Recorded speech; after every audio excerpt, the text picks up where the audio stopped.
anything else? Gosh, am I sounding like a grumpy old guy, I guess, today. I guess it has to do with that frequency change. One last thing, everybody should be very concerned about this. I want you to think for just a second. 900 megahertz, okay, happens to be where mesh works, all right? And they're talking about giving it to the low Earth satellites to use, and we have to share with them. That'll mess that up. Then think about this. They want to also give them 2.4 gigahertz and 5 gigahertz. Well, behold, what devices can you think of that use those frequencies? Can you imagine the chaos we're going to have if the FCC allows that to go through? Got till August the 6th to let them know. There you go. That's it for me. This is K9 DTF Paul, Chelsea, Alabama, and Shelby County. You guys all stay weather aware. And that's it. Back to you, Pat. Oh, check on that. And sorry, I had this picture going through my mind. We all link up our Pi stars, and all of a sudden we're getting reports of satellites crashing. 2.4, yeah, wonderful. I haven't gotten into, I've been looking at, but I haven't gotten into the mesh core and the mesh-tastic stuff. But yeah, because what else runs on 2.4? I think Bluetooth, I'm not sure. It doesn't matter. Not a big deal.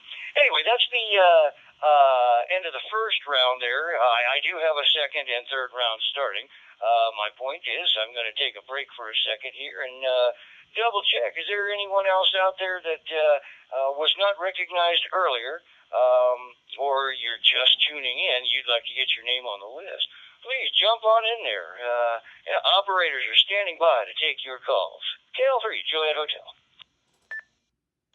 W1JP, Niantic, Connecticut. Morning, Pat. WA7BFN, I hope.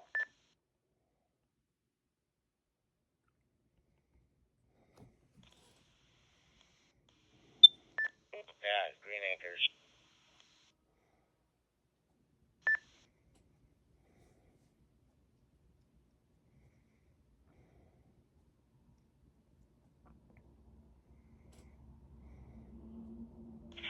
All right, picked up a few more there. I can say now. I can say a lot of the gang is all here. We added W1JOP, WA7BFN, and J7HRT.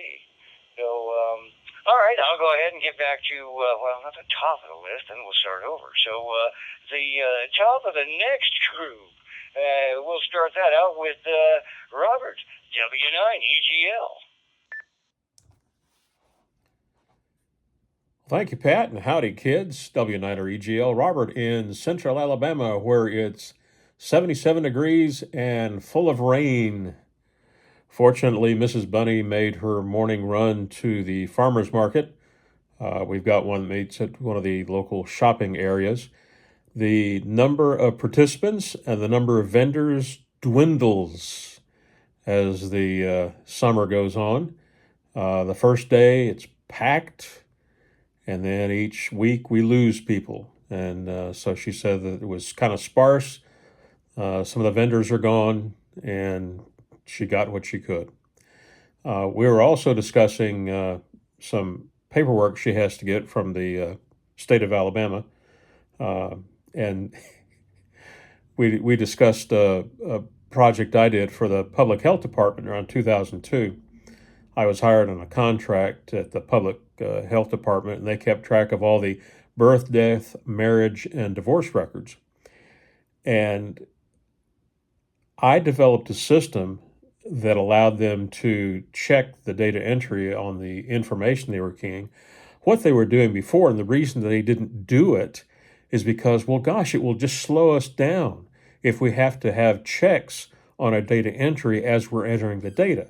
Well, what they did was they would enter the data, it would go to a clearinghouse in Maryland, and then come back 30 days later with corrections that needed to be made. And then that meant that somebody had to go down to the vault in the basement of the RSA tower and dig out that piece of paper. It made much more sense to do the data entry check as they were entering the data. So I developed a system that allowed them to check as they were entering when they had the document in their hand and could take care of it right there. So we're waiting on packages. I order stuff all the time. And as I said, if I don't order something for a day or two, the UPS and the Amazon driver will stop by to check, make sure I'm okay. I got something that shipped from Santa Clara, Utah on the 24th. Again, I don't know what this is because I order so much stuff. It got to Las Vegas on the 25th. On the 26th, it transported and ended up in Memphis on the 27th. And then from Memphis, it went to Avondale, Arizona on the 29th. And then the 29th, it went to Phoenix. And then in transit, and the 30th and July 31st, it went back to Memphis. And then it ended up in Montgomery on the 31st. And then today it's out for delivery. So the mystery will be solved shortly, and perhaps I will.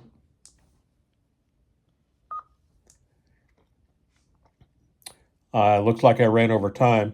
So when the item is delivered, I will know what it was, and then I will let you know this evening on the evening DRE net. So standing by for that. In the meantime, we've got Worldwide Check-In on Brandmeister Talk Group 91. That starts in 2 hours. And so have to think of things to do on a rainy, wet day in Central Alabama. W9REGL. Robert, back to you, Pat.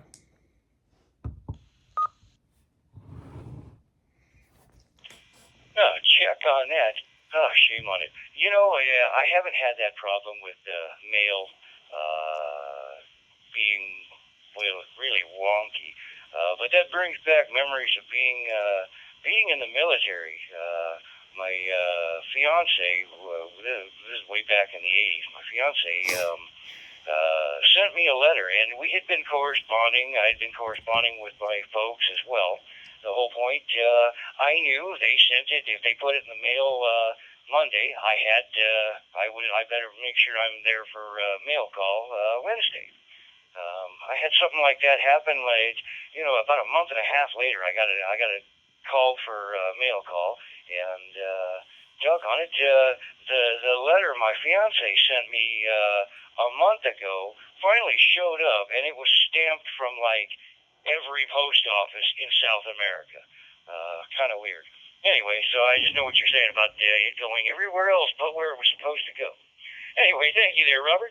I'll quit jaw jacking here. I'll shut up and pass it on to N6CZE. Jump in there, Gary.